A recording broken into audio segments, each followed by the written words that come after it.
नमस्कार दोस्तों, आज के इस वीडियो में हम लोग पढ़ने वाले हैं सिंक्रोनस मोटर का इंपोर्टेंट क्वेश्चन सॉल्यूशन।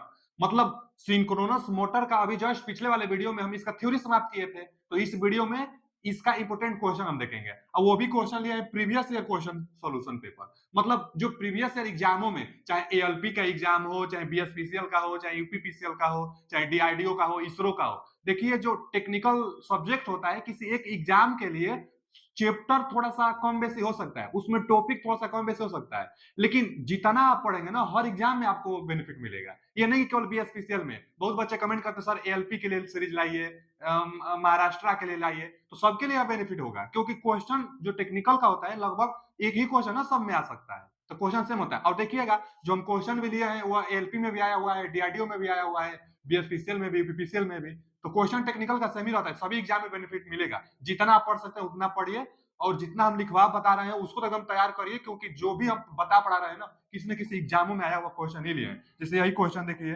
कि यूपीपीसीएल टीजी2 इलेक्ट्रीशियन 10/11/2023 में जो यूपीपीसीएल में एग्जाम हुआ था 2023 में, उसी का क्वेश्चन पेपर है। तो केवल यूपीपीसीएल का भी नहीं है, बहुत सारे एग्जामों का क्वेश्चन लिए हुए हैं। तो चलिए पहला क्वेश्चन की तरफ चलते हैं। थ्योरी पढ़ना चाहते हैं तो आप जाकर प्लेलिस्ट में सिंक्रोनस मोटर का थ्योरी पढ़ सकते हैं। क्या है पहला क्वेश्चन कि तुल्यकालिक मोटर, तुल्यकालिक मोटर मतलब सिंक्रोनस मोटर, सिंक्रोनस मोटर के लिए कौन सा फीचर सही है, सिंक्रोनस मोटर के लिए कौन सा फीचर सही है पूछा है जी। सिंक्रोनस मोटर के बारे में हम लोग जानते थे कि जो सिंक्रोनस मोटर होता है वह सिंक्रोनस मशीन जो होता है, सिंक्रोनस जनरेटर, सिंक्रोनस मोटर, तो जो सिंक्रोनस जनरेटर हो चाहे सिंक्रोनस मोटर हो, इसके स्टेटर पर आर्मेचर बाइंडिंग रहेंगे, अब मोटर है तो थ्री फेज सप्लाई देंगे, रोटेटिंग मैग्नेटिक फील्ड बनाएगी, और यहाँ पर क्या होता है, रोटर होता है। तो और एक बात जान लेना कि जो रोटर होता है ना, इसको डीसी सप्लाई देते थे हम लोग, स्टार्टिंग में नहीं देते थे, बाद में देते थे। स्टार्टिंग में दे देंगे तो स्टार्ट नहीं हो पाएगी। सिंक्रोनस मोटर सेल्फ स्टार्टेड नहीं है, इसीलिए इसको इस पर रोटर पर हम लोग बाद में सप्लाई देते थे, आर्मेचर पर तो सप्लाई देते थे। डबल एक्साइटेड सिंक्रोनस मोटर भी कहलाता है। Synchronous machine double excited machine है। पढ़ लेते हैं कि सिंक्रोनस मोटर के बारे में कौन सा फीचर सही है। पहला दिया है कि भार के स्थिति में होने के बावजूद परिवर्तन गति वाले मोटर की भांति व्यवहार करता है, एकदम गलत है, क्योंकि सिंक्रोनस मोटर कांस्टेंट स्पीड से गति करता है। भार में परिवर्तन होने से सिंक्रोनस स्पीड पर परिवर्तन नहीं होता है। सिंक्रोनस स्पीड के लिए क्या फॉर्मूला था, 120 एफ बटा में पी। तो यह फ्रीक्वेंसी और पोलो की संख्या पर इसका गति निर्भर करता है, भार पर निर्भर नहीं करता है। सिंक्रोनस मोटर कांस्टेंट स्पीड से चलता है। अच्छा जी, पहला तो गलत हो गया। आवृत्ति को बदलकर गति संचालित किया जा सकता है। हई देखो भैया, एफ और एन दोनों अनुक्रमानुपाती है, तो एकदम सही दिया है। सही पूछा था कौन सा फीचर सही है, तो बी ऑप्शन सही है। आवृत्ति को बदलकर गति संचालित किया जा सकता है सिंक्रोनस मोटर का। आगे दिया है यह स्वचालित है, मतलब सेल्फ स्टार्टेड है मोटर, तो गलत है ना। सिंक्रोनस मोटर सेल्फ स्टार्टेड नहीं होता है, इसको तो स्टार्ट करने के लिए तीन विधि अपनाई जाती है, जिसको हम लोग कहते हैं पोनी मोटर, चाहे एक्सटर्नल प्राइम मूवर, चाहे डैम्पर बाइंडिंग। तीन विधि से इसको सेल्फ स्टार्टेड बनाई जाती है, सेल्फ स्टार्टेड नहीं होता है। यह बोल दिया है कि सेल्फ स्टार्टेड, गलत बोला है, यह गलत बोला है। आगे, केवल वैद्युत इकाई शक्ति, मतलब केवल इकाई शक्ति गुणांक, मतलब यूनिटी पावर फैक्टर के अंतर्गत काम करता है, तो यह भी गलत है। सिंक्रोनस मशीन मतलब सिंक्रोनस जनरेटर या सिंक्रोनस मोटर, यह ऐसा मशीन होते हैं जो कि सभी पावर फैक्टर पर काम करते हैं, लैगिंग पर, यूनिटी पर और लीडिंग पावर फैक्टर, तीनों पावर फैक्टर पर काम करते हैं। तो इनमें से देखिए ये किसी न किसी एग्जाम में और दूसरा तरीका से पूछ सकता है, इसीलिए सभी विकल्प पर डिस्कशन करना अनिवार्य था। इसका ऑप्शन बी सही है कि आवृत्ति को बदलकर हम लोग इसका गति को नियंत्रण कर सकते हैं। अगला क्वेश्चन क्या दिया है कि सिंक्रोनस मोटर के लिए किस प्रकार का स्टार्टिंग विधि वाह्य शक्ति का उपयोग नहीं करता है। अच्छा जी, देखिए आ ही गया स्टार्टिंग विधि। सिंक्रोनस मोटर सेल्फ स्टार्टेड नहीं होता है, और सिंक्रोनस मशीन को, सिंक्रोनस मोटर को स्टार्ट करने के लिए, सेल्फ स्टार्ट बनाने के लिए, सेल्फ स्टार्टेड बनाने के लिए, सेल्फ स्टार्टेड बनाने के लिए तीन मेथड था। कौन कौन तीन मेथड था भाई, तो पहला था प्राइम मूवर, अलग से प्राइम रोटर जो होता है ना सिंक्रोनस मोटर का, प्राइम मूवर लगाइए, उसको स्पीड से नचाइए, उसके बाद डीसी सप्लाई दीजिए, मैग्नेटिक फील्ड बनेगा, लॉक होगा, उसके बाद सिंक्रोनस स्पीड से रोटेट करेगा। तो अलग से prime mover, prime mover, prime mover, अलग से प्राइम मूवर लगाइए, अथवा पोनी मोटर, पोनी मोटर मतलब डीसी मोटर, डीसी मोटर से स्टार्ट करा सकते हैं रोटर को, उसके बाद सप्लाई दीजिए रोटर पर। और एक क्या था, डैम्पर बाइंडिंग, डैम्पर बाइंडिंग। देखिए यही तीन मेथड है जो सेल्फ स्टार्टेड बनाता है सिंक्रोनस मोटर को। लेकिन आप देखिए ध्यान से, यह दोनों का दोनों मेथड जो है एक्सटर्नल प्रोसेस है। जैसे क्या होता है, सिंक्रोनस जो मशीन होगी, सिंक्रोनस जो मोटर होगी, स्टेटर होगा और एक होगा रोटर। अच्छा ये भी एक बात जान लेना कि ज्यादातर जो सिंक्रोनस मोटर होता है उसका रोटर सेलिएंट टाइप होता है ज्यादातर। सेलिएंट टाइप में यहाँ पर डैम्पर बाइंडिंग की जाती है पोल शू पर, जो पोल शू होता है डैम्पर बाइंडिंग यहाँ पर की जाती है। अच्छा जी, इसके जो रोटर होगा, रोटर के शाफ्ट पर अलग से प्राइम मूवर नहीं तो मोटर लगाकर इसके स्पीड को उस सिंक्रोनस स्पीड के आसपास ले जाइए और उसके बाद इस पर डीसी सप्लाई दीजिए, मैग्नेटिक फील्ड इस पर पोल ध्रुव बनेंगे, उससे मैग्नेटिक लॉक होकर यह सिंक्रोनस स्पीड से रोटेट करने लगेगा। तो यह दोनों का दोनों एक्सटर्नल मेथड है, बाहर से ऐड किया जाता है। पोनी मोटर और प्राइम मूवर को बाहर से रोटर पर ऐड किया जाता है, जबकि जो डैम्पर बाइंडिंग है वह बाहर से नहीं, पोले पर डैम्पर बाइंडिंग कर दी जाती है, पोल शू पर ही डैम्पर बाइंडिंग कर दी जाती है। तो यह एक्सटर्नल आंतरिक विधि है स्टार्ट करने का, और यह दोनों यह इंटरनल है आंतरिक विधि, और यह दोनों एक्सटर्नल विधि है, वाह विधि है स्टार्ट करने का। इसमें वही पूछा है कि वाह शक्ति का उपयोग नहीं करता है तो डैम्पर नहीं करता है, डैम्पर बाइंडिंग वाह शक्ति का प्रयोग नहीं करता है, यह इंटरनल है, आंतरिक बाइंडिंग होता है damper binding. Damper binding hunting effect को भी कम करता है और सेल्फ स्टार्टेड भी बनाता है। तो इसमें देखिए सी ऑप्शन दिया है डैम्पर बाइंडिंग। यह पोनी मोटर से स्टार्ट तो हो जाएगी लेकिन यह एक्सटर्नल है, एक्सटर्नल मतलब बाहरी है, यह इंटरनल है, इंटरनल मतलब अंदर बाइंडिंग कर दी जाती है। तो यही पूछा था कि वाह शक्ति का उपयोग नहीं करता है, तो वाह शक्ति का उपयोग डैम्पर बाइंडिंग नहीं करता है। तो इसका C option is right answer. अगला क्वेश्चन क्या है कि संचरण लाइन मतलब ट्रांसमिशन लाइन में शक्ति गुणांक को सुधारने के लिए तुल्यकालिक मोटर को रिक्त स्थान की तरह उपयोग किया जाता है। हम बताए ही थे जो सिंक्रोनस मोटर होता है इसका प्रयोग पावर फैक्टर सुधारने में किया जाता है। ट्रांसमिशन लाइन की पावर फैक्टर सुधारने में सिंक्रोनस मोटर का प्रयोग किया जाता है। जो सिंक्रोनस मोटर होता है, सिंक्रोनस मोटर होता है, इसका कैरेक्टरिस्टिक्स जान लेंगे तो बहुत बहुत ज्यादा क्वेश्चन यहीं से बनता है कैरेक्टरिस्टिक्स से। क्या, तो भी कर्व से। यह भी कर्व का मतलब यह यू आकृति में बस बना दिया जाता है लेकिन होता है यह भी कर्व। कुछ ऐसे इसका ग्राफ बनता है भी कर्व। अब देखिए यहां पर जो होता है ना बाबू, यह यूनिटी पावर फैक्टर कहलाता है। यह क्या है, अच्छा भी कर्व किसके किसके बीच बनाई जाती है यह भी पूछ लेता है। तो आर्मेचर करंट और फील्ड करंट, फील्ड करंट और आर्मेचर करंट दोनों के बीच में भी कर्व बनाई जाती है। और आर्मेचर करंट का मान सबसे कम यूनिटी पावर फैक्टर पर होता है। यूनिटी पावर फैक्टर पर, यूनिटी पावर फैक्टर जो होती है वह नॉर्मल एक्साइटेशन कहलाता है, सामान्य उत्तेजन अवस्था कहलाती है। और यूनिटी पावर फैक्टर से फील्ड एक्साइटेशन का मान कम करने पर अंडर एक्साइटेशन कहलाता है, फील्ड करंट का मान कम होने पर अंडर एक्साइटेशन कहलाता है। और यूनिटी पावर फैक्टर से ज्यादा जाने पर क्या होता है, ओवर एक्साइटेशन कहलाता है। ओवर एक्साइटेशन क्योंकि फील्ड करंट का मान बढ़ जाएगा। अच्छा, यूनिटी पावर फैक्टर से ज्यादा फील्ड करंट का मान ज्यादा जाने पर यह जो अवस्था आएगी लीडिंग आएगी। मोटर के लिए हम बता रहे हैं सिंक्रोनस मोटर के लिए यह लीडिंग आएगी, इधर क्या आएगी, लैगिंग आएगी। अगर यह इतना बस संरचना आप जानते हैं। और एक क्या जानेंगे कि इधर देखिए ना फील्ड करंट का मान कम है तो इधर अंडर एक्साइटेड, और इधर क्या होगा, ग्राफ का जो ये वाला सिरा होगा यह ओवर एक्साइटेड में है क्योंकि फील्ड करंट का मान ज्यादा है। और हम बताए थे जब ओवर एक्साइटेड होता है तो यहाँ डीमैग्नेटाइज होता है, डीमैग्नेटाइज होता है, डीमैग्नेटाइज। और जब जब अंडर एक्साइटेशन होता है तो यहां मैग्नेटाइज होता है। अच्छा याद भी कर सकते हैं, जब अंडर एक्साइटेशन है तो मैग्नेटाइज करेंगे तभी ना बराबर आ जाएगी, नॉर्मल अवस्था में आएगी। और यहां पर क्या है, यहां पर इधर देखिए इधर क्या है, ओवर एक्साइटेशन है, करंट का मान ज्यादा है तो ओवर एक्साइटेशन, और ओवर एक्साइटेशन में डीमैग्नेटाइज करेंगे तभी तो नॉर्मल अवस्था में आएगी। तो याद हो जाएगा कि इधर हमेशा डीमैग्नेटाइज, इधर मैग्नेटाइज, इधर लीड, इधर लाइट, इतना याद कर लीजिए। अब जो क्वेश्चन बनेगा ना इससे बना देंगे। कई बार तो यह भी पूछता है, जैसे यहाँ पर देखिए क्या पूछा है कि शक्ति गुणा को सुधारने में, अच्छा जी शक्ति गुणा को सुधारने में सिंक्रोनस संधारित्र कहलाएगा। क्या पूछा है कि संचरण लाइन में शक्ति गुणांक को सुधारने के लिए सिंक्रोनस मोटर को तुल्यकालिक संधारित्र मतलब सिंक्रोनस कंडेंसर की तरह प्रयोग किया जाता है। यही सही है ना, सिंक्रोनस कंडेंसर की तरह प्रयोग किया जाता है। लेकिन किस अवस्था में, अवस्था पूछ लेता है। तो नो लोड अवस्था में सिंक्रोनस मोटर नो लोड अवस्था में होना चाहिए और ओवर एक्साइटेशन में होना चाहिए। ओवर एक्साइटेशन में, नो लोड अवस्था में, लीडिंग केस में सिंक्रोनस मोटर सिंक्रोनस कंडेंसर की तरह बिहेवियर करता है।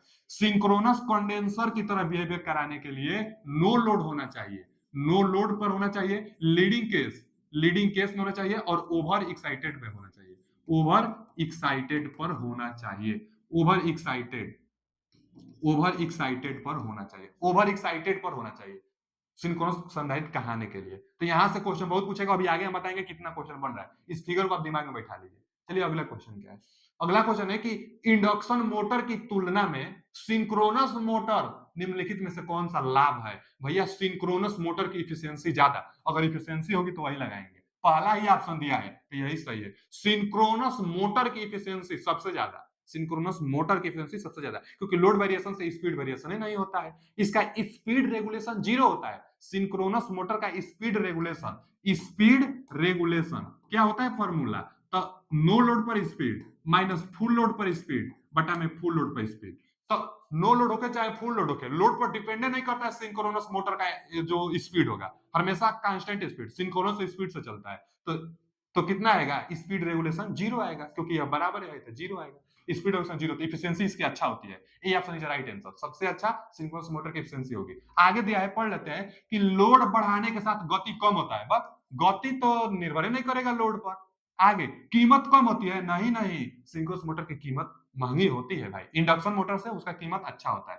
फिर आगे गति को नियंत्रित करना सरल होता है, तब सिंक्रोनस मोटर है, गति को नियंत्रित करना उतना सरल नहीं है, क्योंकि आपको फ्रीक्वेंसी देखिए ना, गति बराबर क्या होगा 120 एफ बटा में पी, तो फ्रीक्वेंसी और पोले को चेंज करना, तो गति कंट्रोल करना उतना आसान नहीं होगा सिंक्रोनस मोटर में। सबसे अच्छा है उसका यही लाभ कि दक्षता अधिक होती है। ए ऑप्शन इज राइट आंसर। अगला क्वेश्चन क्या है।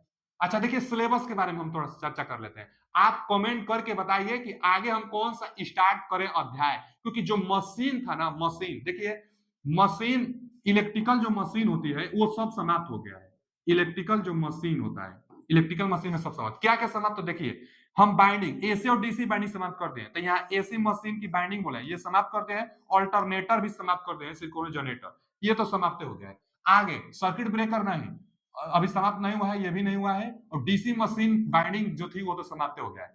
फिर ये नहीं समाप्त हुआ है, इल्यूमिनेशन नहीं हुआ है, इंडस्ट्रियल वायरिंग, मशीन कंट्रोल भी नहीं, पावर जनरेशन भी नहीं, सिंगल फेज इंडक्शन मोटर समाप्त हो गया है, सिंक्रोनस मोटर समाप्त हो गया है, ये तो thermal hydro nuclear power plant अभी नहीं हुआ है। फिर थ्री फेज इंडक्शन मोटर समाप्त हो गया, ट्रांसफार्मर और ट्रांसमिशन अभी नहीं हुआ है, फिर ड्राइव नहीं हुआ है, और ये भी नहीं हुआ है। देखिए इतना अध्याय समाप्त कर दिए हैं, 1 2 3 4 5 6 7, 7 अध्याय समाप्त कर दिए हैं। टोटल 18 अध्याय है, माने 11 अध्याय और है, जिसमें से छोटा छोटा अध्याय है। इन देखिए इंडस्ट्रियल वायरिंग एक वीडियो में समाप्त होगा, इल्यूमिनेशन एक वीडियो में, एप्लीकेशन एक वीडियो में, ये भी एक वीडियो में, ये भी एक वीडियो में, मतलब छोटा छोटा अध्याय है। तो आप बताइए कि कौन सा अध्याय हम स्टार्ट करें, जो इधर तो समाप्त हो गया है, जो बचा है आप बताएंगे, कमेंट करिए, जो कमेंट ज्यादा रहेगा वही अध्याय हम स्टार्ट करेंगे।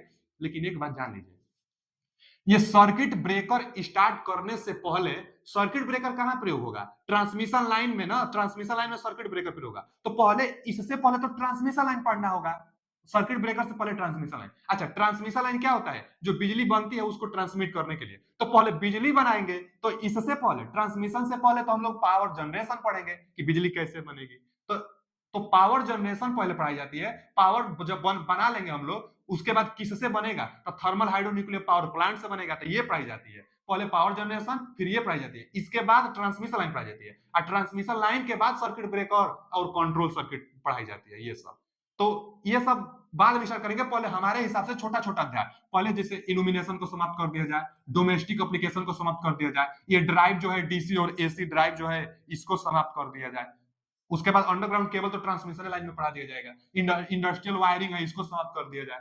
तो ये जो गोला से घेरे हैं ना, पहले हमारे हिसाब से इन्हीं को समाप्त कर दिया जाए। आप क्या चाहते हैं कमेंट करके बताइएगा। चलिए आगे चलते हैं। और देखिए यह सब ना, ये तो टेक्निकल का सिलेबस था, और यह सब जो है यह कंप्यूटर का सिलेबस है। सिलेबस का वीडियो हम टेलीग्राम अपने चैनल में डाल देंगे, टेलीग्राम चैनल मौर्य टेक्निकल 25 है, आप जाकर ज्वाइन हो सकते हैं, उसमें बहुत सारे बच्चे ज्वाइन भी हो गए। तो उसमें सिलेबस का हम पीडीएफ सारा डालेंगे, और आपके लिए अच्छी अच्छी पीडीएफ जो आपके एग्जाम के लिए बहुत ज्यादा लाभकारी होगी, अभी पीडीएफ बनाई जा रही है, तो वो भी पीडीएफ डाल दी जाएगी। और बहुत बच्चे कमेंट करते हैं कि सर क्वालिटी 240 रखिए। देखिए क्वालिटी, जो वीडियो की क्वालिटी है हम लोग के हाथ में नहीं होती है, हालांकि हमारी टीम मेल कर दी है यूट्यूब को मेल कर दिया, अब देखिए वहां से क्या रिस्पॉन्स आता है। लेकिन वीडियो का जो क्वालिटी होगा वह यूट्यूब के जरिए बन जाता है। आपका जो वीडियो क्वालिटी होगी, वीडियो क्वालिटी के अनुसार वो बन जाती है, जितना में भी अब बन जाए, जो जो उसका यूट्यूब पे क्वालिटी होता है। तो 240 क्वालिटी पर मेल किया गया है, जो भी रिस्पॉन्स आएगा हम आपको बता देंगे। तब तक देखिए आप आगे।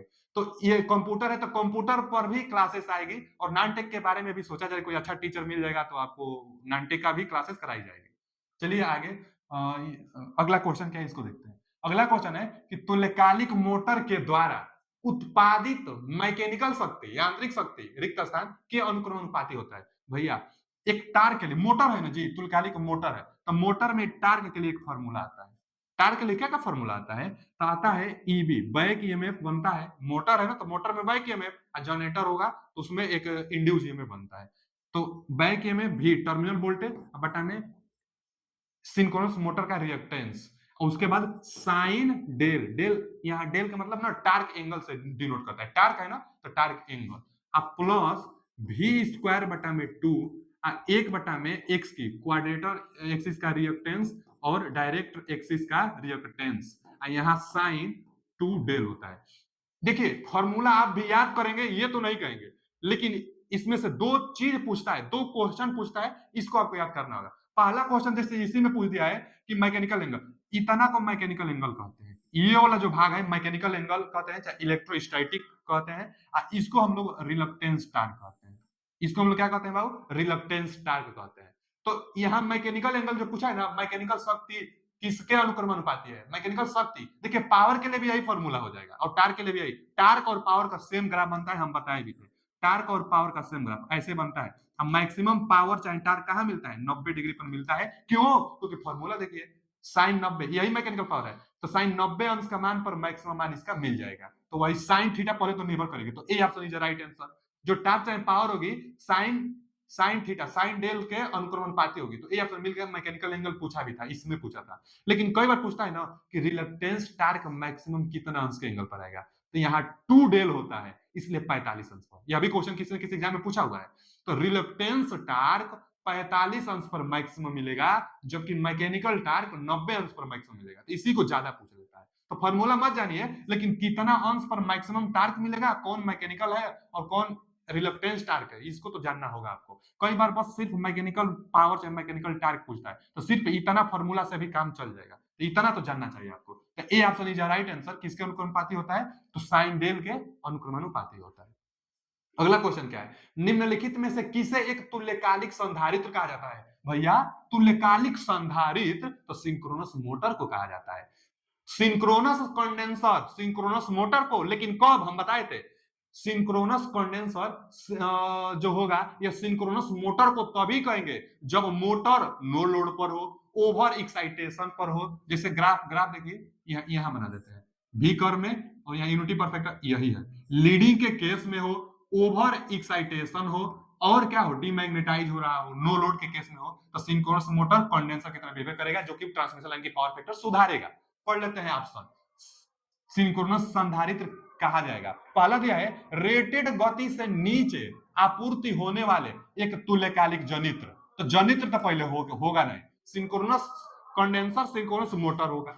आगे रेटेड गति से ऊपर घूर्णित होने वाला एक तुल्यकालिक जनित्र, फिर बोला है ये तो जनित्र तो कभी होगा नहीं। जनित्र मतलब जनरेटर, तो जनरेटर कभी सिंक्रोनस कंडेंसर हो ही नहीं सकता, सिंक्रोनस मोटर होता है जो कि पावर फैक्टर सुधारता है।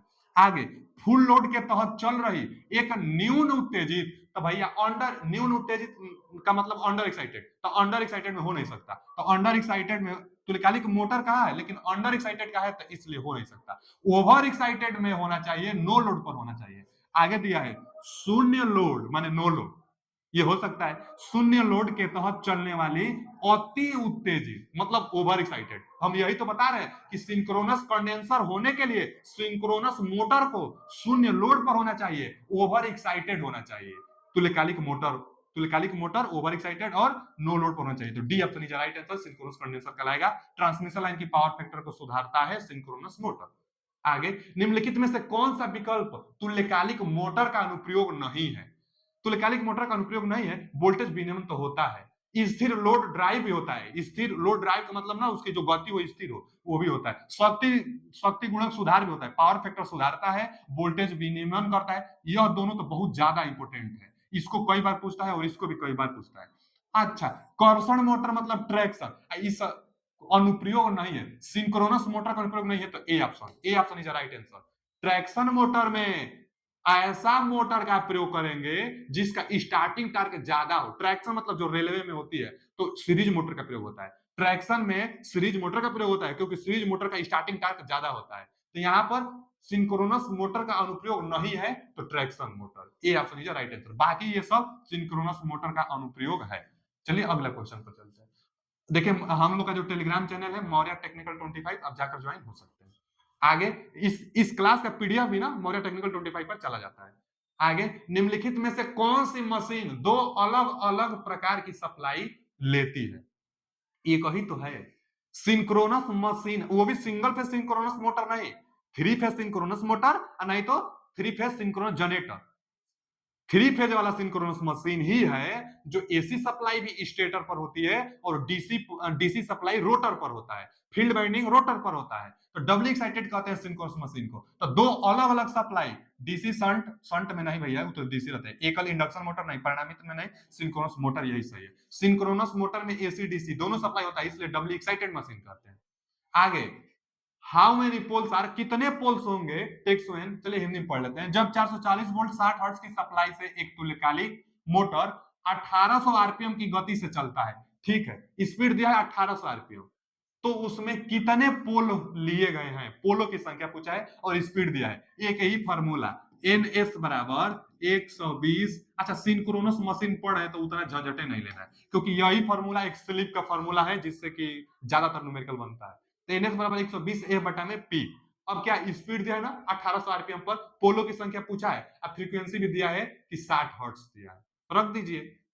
पोलो की संख्या पूछा है ना, तब पी यहां आ जाएगा, पी यहां आ जाएगा और यहां मान भरिए 120, 60 हर्ट्ज फ्रीक्वेंसी दिया है, 60 हर्ट्ज का फ्रीक्वेंसी दिया है, और एनएस यहां जाएगा ना 1800 आरपीएम पर गति कर रही है, तो 1800 आरपीएम। अब देखिए यहां से यह 2 जीरो से यह 2 जीरो कटा दीजिए, यहां से 6 3 18, यहां से 3 से 3 चौके 12, पोलो की संख्या 4 आ रहा है, पोलो की संख्या 4, D option is right answer. छोटा सा फॉर्मूला पर मान भरिए, क्वेश्चन आप बना लेंगे। अगला क्वेश्चन क्या है कि एक तुल्यकालिक मोटर का व्युत्क्रम यानी भी कर्व, भी कर्व तुरंते, जैसे भी कर्व की नाम आए तुरंते यहाँ फील्ड करंट और यहाँ आर्मेचर करंट और भी कर्व बनाइए, यहाँ यूनिटी पावर फैक्टर, इधर लीडिंग लिख दीजिए, इधर लैग लिख दीजिए। लीड है तो यहाँ ओवर एक्साइटेड है तो मैग्नेटाइज, मतलब डीमैग्नेटाइज, ओवर एक्साइटेड है तो डीमैग्नेटाइज, और अंडर एक्साइटेड है तो क्या होगा, अंडर एक्साइटेड है तो मैग्नेटाइज होगा। अच्छा जी, पूछा क्या है, भी कर्व और भी कर्व रिक्त स्थान और रिक्त स्थान के मध्य खींचा जाता है। तो भैया भी कर्व आर्मेचर करंट और फील्ड करंट के मध्य खींचा जाता है। आर्मेचर करंट वोल्टेज दिया है, शक्ति गुणक दिया है, आर्मेचर धारा और क्षेत्र धारा, D option is right answer. ये देखिए कितना एग्जाम में आने वाला है। तो आर्मेचर धारा और क्षेत्र धारा के बीच में खींचा जाता है, आर्मेचर धारा और क्षेत्र धारा के बीच में खींचा जाता है। यहाँ कई बार पूछता है कि यूनिटी पावर फैक्टर से एक्साइटेशन घटाने पर कौन सा शक्ति गुणक मिलेगा, तो लैगिंग मिलेगा, और यूनिटी पावर फैक्टर से एक्साइटेशन बढ़ाने पर लीडिंग पावर फैक्टर मिलेगा। एकदम फिगर दिमाग में बैठना चाहिए आपको। अगला क्वेश्चन क्या है कि एक तुल्यकालिक मोटर का सामान्य क्षेत्र, मतलब वही नॉर्मल एक्साइटेशन दे दिया है, एक तुल्यकालिक मोटर का नॉर्मल एक्साइटेशन उत्तेजन वह अवस्था होती है जिसमें वह दिए गए भार के लिए रिक्त स्थान शक्ति गुणन का उत्पादन करते हैं। यूनिटी इकाई करती है, यही देखिए हम बार बार फिगर बना रहे हैं, यही तो है unity power factor, unity power factor. इसी को हम बता रहे हैं normal excitation, normal excitation, normal excitation, normal excitation, normal excitation unity power factor पर होती है जहां पर आर्मेचर करंट का मान सबसे कम होता है, और यूनिटी पावर फैक्टर के बाद एक्साइटेशन बढ़ाने से आर्मेचर करंट का मान बढ़ता जाता है। देखिए ना बढ़ता जा रहा है, आगे जाने पर आर्मेचर करंट का मान बढ़ता जाता है। यहाँ नॉर्मल एक्साइटेशन पर आर्मेचर करंट का मान सबसे कम होता है, तो नॉर्मल एक्साइटेशन पर, तो नॉर्मल एक्साइटेशन सामान्य उत्तेजन पर शक्ति गुणक यूनिटी पावर फैक्टर होता है। C option is right answer. अगला क्वेश्चन क्या दिया है, अरे बाप रे, देखिए कितना एग्जाम में आया हुआ है, क्या है, तुल्यकालिक मोटर रिक्त स्थान पर संचालित होती है। तुल्यकालिक मोटर देख लेते हैं। केवल अग्रगामी पर, अग्रगामी मतलब लीडिंग मोड में, तो गलत है। लीडिंग पावर फैक्टर पर नहीं, केवल लीडिंग पर नहीं, केवल इकाई पर भी नहीं, केवल पश्चगामी पर भी नहीं, किसी भी शक्ति गुणांक पर, तो ये सही है। सिंक्रोनस मशीन लैगिंग, यूनिटी और लीडिंग तीनों पावर फैक्टर पर काम कर सकता है, तो किसी भी पावर फैक्टर मोड में काम करेगा, तो इसका D option is right answer. ये तो क्वेश्चन हम देखे भी थे। अगला क्वेश्चन क्या है, यदि भार बढ़ा दिया जाए तब सिंक्रोनस मोटर की गति, भार बढ़ा दिया जाए तो सिंक्रोनस मोटर की गति स्थिर रहेगी बाबू, तो कम हो जाएगी, बढ़ जाएगी, लगभग स्थिर रहेगी, तो ए ऑप्शन। सिंक्रोनस मोटर की गति स्थिर रहती है। अगला क्वेश्चन क्या है, थ्री फेज सिंक्रोनस मोटर का स्टार्टिंग वाला गुण, परिवर्तन मतलब स्टार्टिंग वाला गुण कितना होगा, तो स्टार्टिंग टार्क तो 0 होता है, स्टार्ट ही नहीं हो पाता है ना। Three phase synchronous motor start नहीं हो पाता है, स्टार्टिंग टार्क 0 होता है, स्टार्टिंग में स्लिप कमांड 0 होता है, तो क्या हम लोग कहेंगे 0, शून्य। ए option is right answer. Synchronous motor का स्टार्टिंग टार्क 0 होता है, यह सेल्फ स्टार्टेड नहीं होता है, स्टार्टिंग टार्क इसका 0 होता है। स्टार्ट करने के लिए 3 मेथड था, जिसमें damper winding, external prime mover और पोनी मोटर, इससे स्टार्ट कराई जाती है, सेल्फ स्टार्टेड नहीं होता है। आगे देखिए कथन दिया है, एक कथन दिया है और एक आर कथन, कथन का कारण दिया है, पढ़ लेते हैं पहले। क्या दिया है एक कथन कि तुल्यकालिक मोटर स्वतः प्रवर्ती नहीं होती है, ये तो सही दिया है। सिंक्रोनस मोटर सेल्फ स्टार्टेड नहीं होता है, सही कहा है, ए ऑप्शन सही है। आगे इसका कारण दिया है कि सिंक्रोनस मोटर का उपयोग शक्ति गुणक संशोधन डिवाइस के रूप में होती है, यह भी बात सही है, आर भी बात सही है, लेकिन इसका ये कारण नहीं है। सिंक्रोनस मोटर सेल्फ स्टार्टेड नहीं है, ये बात भी सही है, और सिंक्रोनस मोटर का प्रयोग शक्ति गुणक सुधारने में किया जाता है, ये भी बात सही है, लेकिन उसका ये कारण नहीं है। और यहां बोला है कि उसका ये कारण है, क्या तो कारण नहीं है। ऑप्शन देखते हैं, ए सत्य है लेकिन आर असत्य है, ये तो गलत है, आर भी सत्य है। ए और आर दोनों सत्य है तथा आर ए की सही व्याख्या है, आर ए की सही व्याख्या है, ये भी गलत है। उसका यह व्याख्या नहीं है लेकिन सही है। आगे ए और आर दोनों सत्य है तथा आर ए की सही व्याख्या नहीं है, तो यही सही है, डी ऑप्शन। आर जो है ए का व्याख्या नहीं करता है, परंतु यह भी सही है और वो भी सही है, तो इसका C option is right answer. अगला क्वेश्चन क्या है कि एक सिंक्रोनस मोटर में भी कर्व, फिर आ गया भी कर्व, इनमें से किसके बीच खींचा जाता है भैया, भी कर्व आर्मेचर धारा और क्षेत्र धारा, C option is right answer, V curve armature धारा और क्षेत्र धारा। आगे शक्ति गुणक सुधारने के लिए किस मोटर का प्रयोग किया जाता है, शक्ति गुणक। देखिए सिंक्रोनस मोटर छोटा सा अध्याय है, क्वेश्चन रिपीटेड सब आता है, इसलिए हम ज्यादातर वही क्वेश्चन किए कि जितना क्वेश्चन संभव है, जितना एग्जाम में आने लायक है क्वेश्चन, वही सब क्वेश्चन लिए, रिपीटेड क्वेश्चन न हो। आप क्वेश्चन का सोल्यूशन एक बार देख लेंगे और कहीं से जाकर उठाकर देखिएगा, आप हर एक क्वेश्चन बना लेंगे। तो दिया है यहाँ पर कि शक्ति गुणक सुधारने के लिए किस मोटर का प्रयोग किया जाएगा, तो शक्ति गुणक सुधारने के लिए सिंक्रोनस मोटर का। आगे दिया इंडक्शन नहीं, कम उत्तेजित सिंक्रोनस मोटर तो नहीं, कम उत्तेजित भी नहीं, ओवर एक्साइटेड ना, माने अति उत्तेजित होना चाहिए सिंक्रोनस मोटर। आगे डीसी श्रृंखला मोटर नहीं, अधिक उत्तेजित, ये सही है। सिंक्रोनस मोटर पावर कंडेंसर की तरह बिहेवियर तभी करेगा जब नो लोड पर हो और ओवर एक्साइटेड के केस में। अगला क्वेश्चन क्या है, तुल्यकालिक मोटर सिंक्रोनस मोटर में प्रारंभिक टार्क और रनिंग टार्क के बीच का अनुपात क्या होगा भैया, जब स्टार्टिंग टार्क और रनिंग टार्क का अनुपात पूछ दिया है, तो स्टार्टिंग टार्क 0, तो बटा में कुछ भी रहे, बटा में कुछ भी रहे, इसका मान तो 0 ही ना आएगा, तो इसका मान 0 आएगा, डी ऑप्शन। स्टार्टिंग टार्क 0 होता है तो अब अनुपात निकालेंगे तो 0 ही आएगा, स्टार्टिंग टार्क 0 होता है इसका, तो D option is right answer, starting torque इसका 0 होता है। आगे क्या दिया है, एक तुल्यकालिक मोटर ओवर एक्साइटेड, देखिए ना, ओवर एक्साइटेड अति उत्तेजित, ओवर एक्साइटेड होकर चल रही है, सिंक्रोनस मोटर है, ओवर एक्साइटेड है, तो पावर कंडेंसर की तरह बिहेव करेगी, तो शक्ति कारक होगा। अच्छा तो लीडिंग होगा, पश्चगामी नहीं अग्रगामी, ए ऑप्शन। जैसे देखिए यहाँ पर देखिए सवाल क्या बोला है, आप भी कर्व बना लीजिए, यहाँ से unity power factor, unity power factor से फील्ड करंट का मान बढ़ाने से, फील्ड करंट का मान बढ़ाने से लीडिंग मिलता है, और फील्ड करंट का मान कम होने पर अंडर एक्साइटेड अथवा लैग होता है। यहाँ पर डीमैग्नेटाइज, यहाँ मैग्नेटाइज होता है, यहाँ पर क्या होता है फील्ड करंट होता है, और यहाँ पर क्या होता है आर्मेचर करंट होता है। यह भी कर्व है। पूछा क्या है, सिंक्रोनस मोटर अति उत्तेजित, मतलब इधर बात कर रहा है, अति उत्तेजित होकर चल रही है तो शक्ति कारक क्या होगी, लीडिंग होगी। ओवर एक्साइटेड पर शक्ति कारक क्या होगा, लीडिंग होगा, ओवर एक्साइटेड पर लीडिंग होगा, तो इसका ए ऑप्शन इज राइट आंसर, अग्रगामी होगा, अग्रगामी को ही लीडिंग कहते हैं। आगे तुल्यकालिक मोटर में शुरुआती बलाघूर्ण मतलब स्टार्टिंग टार्क प्रदान करने और चाल दोलन मतलब हंटिंग प्रभाव को रोकने के लिए प्रयोग डैम्पर बाइंडिंग। डैम्पर बाइंडिंग ऐसा बाइंडिंग है जो स्टार्टिंग करने के लिए भी प्रयोग की जाती है, डैम्पर बाइंडिंग स्टार्टिंग करने के लिए भी और हंटिंग को कम करने के लिए भी। तो डैम्पर बाइंडिंग दिया है, देखिए सी ऑप्शन दिया है, C option is right answer, C option. Damper winding का प्रयोग स्टार्टिंग करने में भी, सेल्फ स्टार्टेड बनाने में भी और हंटिंग को कम करने के लिए भी। हंटिंग क्या होता है, जो रोटर होगा, रोटर फ्लक्चुएट वेरिएशन करने लगते हैं, कंपन करने लगते हैं, उसी को हंटिंग कहते हैं। हंटिंग किसके कारण होता है, तो लोड वेरिएशन में, लोड में जब अचानक कम बेसी होगी ना तो हंटिंग इफेक्ट की घटना देखने को मिल जाती है। चलिए अगला क्वेश्चन, अगला क्वेश्चन क्या है कि पोनी मोटर आ गया ना। पोनी मोटर क्या है, मोटर को स्टार्ट कराता है, सिंक्रोनस मोटर को स्टार्ट कराता है पोनी मोटर, जो कि एक एक्सटर्नल विधि है। एक्सटर्नल का मतलब बाहर से रोटर पर ऐड किया जाता है, इस मोटर को रोटर के शाफ्ट पर पोनी मोटर को ऐड किया जाता है। पोनी मोटर का प्रयोग करना रिक्त स्थान के लिए स्टार्टिंग विधि है, तो सिंक्रोनस मोटर के लिए, सिंक्रोनस मोटर के लिए स्टार्टिंग विधि है पोनी मोटर विधि। आप तो जानते ही हैं, तीन मेथड होता है। आगे तुल्यकालिक मोटर का प्रयोग रिक्त स्थान के लिए किया जाता है। सिंक्रोनस मोटर का प्रयोग किसके लिए किया जाएगा भाई, एलिवेटर में कि लिफ्ट में कि वोल्टेज नियमन और शक्ति गुणक सुधार। आप तो इसी को देकर पकड़ लीजिएगा हमेशा कि शक्ति गुणक सुधार एक ही मोटर है, सिंक्रोनस मोटर, वो भी ओवर एक्साइटेड केस में होना चाहिए, नो लोड पर होना चाहिए, तो वोल्टेज नियमन पर भी, यानी C option is right answer. अगला क्वेश्चन क्या है, अगला क्वेश्चन है कि तुल्यकालिक मोटर का प्रयोग रिक्त स्थान के लिए किया जाता है। अच्छा वही क्वेश्चन फिर आ गया था, वोल्टेज नियमन और शक्ति गुणक सुधार के लिए किया जाता है। अगला क्वेश्चन क्या दिया है कि सिंक्रोनस मोटर शुरू करने के लिए किस विद्युत आपूर्ति की जरूरत होगी।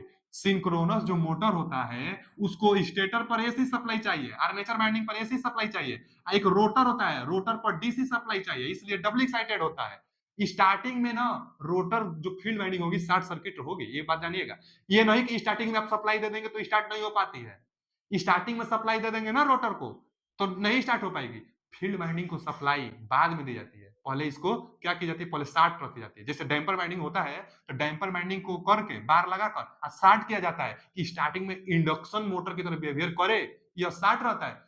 फील्ड वाइंडिंग शार्ट होने से इंडक्शन मोटर की तरह बिहेवियर करेगी, क्योंकि जैसे सप्लाई देंगे उसके मैग्नेटिक फील्ड से इस पर कट करेगी और इसको रोटेट कराएगी। इंडक्शन मोटर में गति उससे सिंक्रोनस स्पीड से थोड़ा सा कम होता है। आप डीसी सप्लाई दे देंगे तब नॉर्थ साउथ पोल बनेगा, अब मैग्नेटिक लॉकिंग होकर फिर रोटेट करने लगेगा। तो यहाँ पर पूछा है कि सिंक्रोनस मोटर शुरू करने के लिए, सिंक्रोनस मोटर शुरू करने के लिए विद्युत आपूर्ति की जरूरी होती है, तो एसी और डीसी दोनों, यहाँ थ्री फेज एसी, तो देखिए ना थ्री फेज एसी और डीसी की आपूर्ति, तो सही है सी ऑप्शन। आगे दिया है केवल डीसी केवल एसी और थ्री फेज एसी, तो नहीं नहीं नहीं नहीं, एसी और डीसी दोनों जरूरत होता है, डबल एक्साइटेड। और स्टार्टिंग में नहीं, जैसे कुछ स्पीड पर रोटर चली जाएगी तब डीसी दीजिए, लेकिन डीसी देनी पड़ेगी तभी सिंक्रोनस स्पीड पर गति करेगा। तो सिंक्रोनस स्पीड पर गति करता है और दो दो सप्लाई होती है, इसलिए डबल एक्साइटेड करते हैं। आगे इनमें से कौन सा सिंक्रोनस मोटर का लाभ है। अच्छा सिंक्रोनस मोटर का लाभ तो इफिशियंसी ज्यादा, सिंक्रोनस मोटर का लाभ तो इफिशियंसी ज्यादा और पावर फैक्टर सुधारने में पढ़ते हैं। यह नो लोड में फुल लोड तक स्थिर गति प्रदान करता है, यह भी सही है। नो लोड से फुल लोड तक स्थिर गति प्रदान करता है, इसीलिए तो इसका स्पीड रेगुलेशन 0 हम बताए थे। अच्छा आगे पढ़ते हैं, इसकी शुरुआती टार्क शून्य होता है, यह भी सही है। क्या पूछा है, सिंक्रोनस मोटर का लाभ है, तो यह भी सही, इसका शुरुआती टार्क शून्य होता है और स्थिर गति पर चलता है। आगे यह लोड के तहत शुरू नहीं की जा सकती है, यह लोड के तहत शुरू नहीं की जा सकती है, लोड के तहत शुरू नहीं की जा सकती है। आगे इसमें हंट की क्षमता होती है, तो इसमें हंटिंग की क्षमता भी होती है। इनमें से कौन सा सिंक्रोनस मोटर का लाभ, यह नो लोड, तो देखिए ना इसमें क्या दिया है ना कि सिंक्रोनस मोटर का लाभ है, सिंक्रोनस मोटर का लाभ पूछा है। देखिए सिंक्रोनस मोटर के लिए ना स्थिर गति रहती है, ये भी सही है, और शुरुआती टार्क शून्य होता है, ये भी सही है। इनमें हंटिंग की क्षमता होती है, ये भी सही है। और यह लोड के तहत शुरू नहीं किया जा सकता है, लोड के तहत शुरू नहीं किया जा सकता है, ये भी सही है। चारों सही है, लेकिन लाभ क्या है, सिंक्रोनस मोटर के लिए तो चारों सही है, लेकिन लाभ पूछा है हम लोगों से, लाभ पूछा है ना, तो ये तो हमारे लिए घाटा है। हम लोग चाहेंगे कि सिंक्रोनस मोटर में हंटिंग इफेक्ट, हंटिंग की घटना ना हो, तो ये लाभ नहीं है, ये तो लाभ नहीं है। यह लोड पर शुरुआत नहीं होता है, यह भी लाभ नहीं है। इसकी शुरुआती टार्क शून्य होता है, यह भी लाभ नहीं है। लाभ यही है कि यह क्या होता है कि स्थिर गति हमेशा प्रदान करती है, तो ये हमारे लिए लाभ है कि इसकी गति स्थिर होती है। बाकी हॉन्टिंग की घटना लोड पर स्टार्ट नहीं होती है और स्टार्टिंग टॉर्क शून्य होता है, उसका कैरेक्टरिस्टिक्स है, लेकिन लाभ नहीं है। इसमें पूछा है कि मोटर का लाभ कौन सा है, तो लाभ इसका ए ऑप्शन इज राइट आंसर। लाभ यही है कि स्थिर गति पर हमेशा चलती रहती है। आगे, सिंक्रोनस मोटर का ऊर्जा घटक यानी cos फाई किसके बराबर होता है? भैया पावर के लिए फॉर्मूला जानते हैं कि नहीं जी? पावर के लिए क्या फॉर्मूला होता है? कर्णी 3 वी आई cos फाई। पावर के लिए फॉर्मूला कि P बराबर कर्णी 3 V I cos phi, three phase के लिए होता है, तो वही cos फाई पूछा है। तो cos फाई बराबर बताइए, तो आप क्या बताएंगे? cos फाई बराबर बताएंगे का, इसको इसके बटा में भेज दीजिए, पावर के बटा में भेज दीजिए कर्णी 3 और वी आई। तो देख लीजिए cos फाई बराबर P बटा में कर्णी 3 वी आई, P बटा में कर्णी 3 V I, C option is right answer. Power के लिए फॉर्मूला होता है, आप तो जानते होंगे, तो यहाँ से P बटा में कर्णी 3 V I is right answer, C option is right answer. आगे, एक three phase 400 volt 50 hertz 4 pole synchronous motor 14 अंश इलेक्ट्रिकल का लोड के समकक्ष मैकेनिकल डिग्री कितनी होगी? हम फॉर्मूला लिखवाए हैं, आप नोटबुक उठाकर देखिए, हम जो थ्योरी पढ़ा रहे थे थ्योरी में लिखवाए हैं, आप नोट बनाते रहिएगा, तभी आपको एकदम इजी इजी समझ में सब आ रहा होगा। जो नोट बना रहा होगा उसके लिए एकदम क्वेश्चन इजी है। देखिए ना, ये बहुत बहुत इंपॉर्टेंट एक रिलेशन आता है इलेक्ट्रिकल एंगल और मैकेनिकल एंगल में। क्या? इलेक्ट्रिकल एंगल बराबर पोल की संख्या बटा में 2 गुणे मैकेनिकल एंगल। ये बहुत इंपॉर्टेंट, छोटा सा है, या छोटा सा फॉर्मूला क्यूट सा है, लेकिन बहुत जगह ये पूछ देता है। जैसे इसी क्वेश्चन में मैकेनिकल एंगल पूछा है, इलेक्ट्रिकल एंगल 14 डिग्री दिया है, रख दीजिए इलेक्ट्रिकल डिग्री 14 डिग्री रख दीजिए, थोड़ा ऊपर कर लेते हैं और देखिए, मान भरिए, इलेक्ट्रिकल डिग्री 14 डिग्री दिया है, पोलो की संख्या दिया है कि 4 पोल सिंक्रोना, तो यहाँ पर 4 रख दीजिए बटा में 2। और क्या मैकेनिकल एंगल तो पूछा है ना आपसे, मैकेनिकल एंगल पूछा है, देखिए यहाँ से 2 दूना के 4, 2 बार में 2 साते 14, 7 डिग्री आएगा। मैकेनिकल एंगल कितना गया? 7 डिग्री, 7 डिग्री, लो केवल डिग्री लिखा है तो 7 डिग्री होगा, कहीं भी आप 7 जोड़ सकते हैं। अब वो दिया होगा, टाइपिंग में मिस्टेक हो गया है, तो 7 डिग्री इसका आप जानते रहिएगा कि 7 डिग्री, केवल डिग्री डिग्री दे दिया है, अंक छूट गया है इसमें, तो 7 डिग्री इसका होगा, यह फॉर्मूला सा है, आप जानते होंगे, तो 7 डिग्री इसका राइट आंसर है। मैकेनिकल एंगल और इलेक्ट्रिकल एंगल में संबंध भी कई बार पूछ लेता है। आगे, एक्साइटेशन बदलकर सिंक्रोनस मोटर को विभिन्न पावर फैक्टर पर संचालित किया जाता है। हाँ भाई, एक्साइटेशन बदल के विभिन्न पावर फैक्टर पर, देखिए ना, यहाँ पर क्या होता है फील्ड करंट, यहाँ पर क्या होता है आर्मेचर करंट, ये क्या होता है वी कर, और यहाँ क्या होता है यूनिटी पावर फैक्टर। एक्साइटेशन बदल रहा है तो पावर फैक्टर बदल रहा है। अगर एक्साइटेशन का मान ज्यादा हो रहा है तो इधर क्या मिलता है, मोटर है ना, तो इधर लीड मिलता है, लीडिंग मिलता है, इधर लैग मिलता है। तो जब एक्साइटेशन ओवर एक्साइटेशन हो रहा है तो लीडिंग पावर फैक्टर मिल रहा है, और जब अंडर एक्साइटेशन हो रहा है तो लैगिंग पावर फैक्टर मिल रहा है। तो एक्साइटेशन बदलने से पावर फैक्टर बदल रहा है।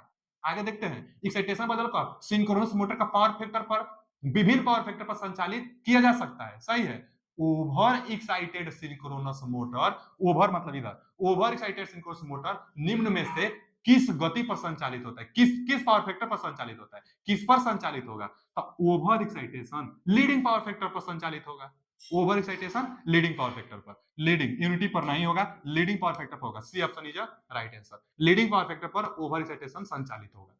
अगला क्वेश्चन क्या है कि एक सिंक्रोनस मोटर की गति प्रत्यक्ष रूप से किस प्रकार भिन्न की जा सकती है? सिंक्रोनस मोटर की गति तो केवल फ्रीक्वेंसी और पोलो पर निर्भर करती है। तो सिंक्रोनस मोटर की गति 120 एफ बटा में पी, तो फ्रीक्वेंसी को बढ़ाकर स्पीड बढ़ा सकते हैं, अथवा पोलो की संख्या को घटाकर स्पीड बढ़ा सकते हैं। तो प्रत्यक्ष रूप से पूछा है, यह तो टीजी2 में भी, देखिए टीजी2 में आया था, बिहार टीजी2 का प्रीवियस ईयर का क्वेश्चन पेपर सोल्यूशन हम करा दिए हैं। और देखिए उसमें ये सब 2018 वाला जितना सेट में एग्जाम होता है, जितना शिफ्ट में हुआ था, सभी शिफ्टों का हम सोल्यूशन करा दिए हैं। प्लेलिस्ट डिस्क्रिप्शन के भी जाकर लिंक लगा हुआ है, जाकर वहां से भी आप देख सकते हैं, नहीं तो प्लेलिस्ट में जाकर भी आप देख सकते हैं। प्रीवियस ईयर में जितना क्वेश्चन पेपर है सब हम सोल्यूशन करा दिए हैं, ये आया हुआ भी है। देखिए क्या पूछा है कि गति डायरेक्ट रूप से किस पर निर्भर करती है? तो फ्रीक्वेंसी पर। जो सिंक्रोनस स्पीड होगी फ्रीक्वेंसी पर डायरेक्ट रूप से निर्भर कर रही है। तो लोड पर किन्हीं दो फेजों पर आपूर्ति की आवृत्ति को बदल करता, ठीक है, आवृत्ति और वोल्टेज नहीं, आवृत्ति पर सीधा डायरेक्ट रूप से निर्भर कर रही है। आप फार्मूला से देख सकते हैं, तो इसका C option is right answer. अगला क्वेश्चन है कि सिंक्रोनस मोटर को दोगुनी उत्तेजित माने डबल एक्साइटेड सिंक्रोनस मोटर को डबल एक्साइटेड एसी मशीन क्यों कहा जाता है? क्योंकि दोनों सप्लाई होती है, एसी और डीसी दोनों सप्लाई होता है। कई बार हम बात बात में बता दिए, दोनों एसी और डीसी आपूर्ति क्रमशः आर्मेचर और फील्ड से जुड़ी होती है, इसीलिए डबल एक्साइटेड कहते हैं। तो इसका B option is right answer. अगला क्वेश्चन क्या है? सिंक्रोनस मोटर है, क्वेश्चन छोटा तो नहीं ना? सिंक्रोनस मोटर है नहीं, ठीक है, सिंक्रोनस मोटर है। अब सिंक्रोनस मोटर कैसा है? सेल्फ स्टार्टेड है कि नहीं? यह दिया है सेल्फ स्टार्टेड मोटर, तो सेल्फ स्टार्टेड है नहीं। स्वसंतुलित मोटर, ये भी नहीं है। स्वनियंत्रित, तो यह भी नहीं है। और अस्वचालित मतलब सेल्फ स्टार्टेड नहीं है, अस्वचालित मतलब अस्वचालित का मतलब नॉट सेल्फ स्टार्टेड, तो ये सही है। D option is right answer. Synchronous motor not self started है, अस्वचालित मोटर है, तो D option is right answer. आगे निम्नलिखित में से कौन तुल्यकालिक मोटर का लाभ है? फिर आगे ना तुल्यकालिक मोटर, सिंक्रोनस मोटर का लाभ पूछा है। तो सिंक्रोनस मोटर का लाभ परिवर्तनीय प्रचालन गति नहीं भैया, सिंक्रोनस मोटर कांस्टेंट स्पीड पर चलता है। आगे निम्न शक्ति गुणक, तो इसका तो तीनों शक्ति गुणक होगा। निम्न गति में निम्न दक्षता नहीं, निम्न गति में भी उच्च दक्षता, ये तो लाभ है सिंक्रोनस मोटर का। सिंक्रोनस मोटर का लाभ है कि निम्न गति पर भी उच्च दक्षता देगी, तो निम्न गति पर भी उच्च दक्षता, D option is right answer. अगला क्वेश्चन क्या है? समकालिक गति और मोटर की रोटर गति, तो देखिए यह समकालिक गति को ना सिंक्रोनस स्पीड कहते हैं, तो सिंक्रोनस स्पीड और मोटर की रोटर गति यानी एनआर चाहे एन, रोटर गति के अंतर को क्या कहते हैं? स्लिप स्पीड, स्लिप कहते हैं। स्लिप बराबर क्या होता है बाबू? स्लिप बराबर एनएस माइनस एनआर बटा में एनएस, यहां से गुणा भी हो सकता है, तो एस एनएस बराबर एनएस माइनस एनआर। तो सिंक्रोनस स्पीड और रोटर स्पीड के अंतर को स्लिप स्पीड कहते हैं। तो स्लिप दिया है ना इसमें, देखिए स्लिप दिया है, बी ऑप्शन। दोनों के अंतर को स्लिप कहेंगे, तो B option is right answer. Slip कई बार पूछता है। आगे सिंक्रोनस मोटर जब स्टार्ट की जाती है, सिंक्रोनस मोटर जब स्टार्ट की जाती है तब फील्ड बाइंडिंग आरंभ में भैया 60 होती है। सिंक्रोनस मोटर पर एसी सप्लाई देंगे 3 फेज का, और जो रोटर होगा, रोटर को स्टार्टिंग में हम लोग क्या करेंगे? डैम्पर बाइंडिंग है तो स्टार्टिंग में 60 करेंगे। अगर एक्सटर्नल मेथड है जैसे पोनी मोटर है, चाहे एक्सटर्नल प्राइम मूवर है, तो इस पर सप्लाई मतलब स्टार्टिंग में तो सप्लाई दिया ही नहीं जाता है। इसको पहले किसी तरह रोटेट कराइए, उसके बाद सप्लाई दीजिए कि लॉक हो जाए, और उसके बाद रोटेट करें। तो स्टार्टिंग में यह शॉर्ट सर्किट रहेगा, स्टार्टिंग में सप्लाई नहीं रहेगा, तो लघुपतित होगा, तो यही ऑप्शन सही है। स्टार्टिंग में रोटर देखिए ना दिया है, सिंक्रोनस मोटर को स्टार्ट करते समय तब फील्ड बाइंडिंग प्रारंभ में, फील्ड बाइंडिंग प्रारंभ में शॉर्ट सर्किट कौन सा होता है? डैम्पर बाइंडिंग, पोल सुपर डैम्पर बाइंडिंग, इसको आपस में शॉर्ट किए रहते हैं डैम्पर बाइंडिंग को, तो A option is right answer. अगला क्वेश्चन क्या है कि दो पोल 50 हर्ट्ज सिंक्रोनस यंत्र की गति क्या होगी? देखिए याद भी कर लीजिए आप, दो पोल के लिए 3000 आरपीएम आएगा, अगर 50 हर्ट्ज आवृत्ति है तो 4 पोल के लिए 1500 आरपीएम, 6 पोल के लिए 1000 आरपीएम, निकाल भी लेंगे यहाँ से।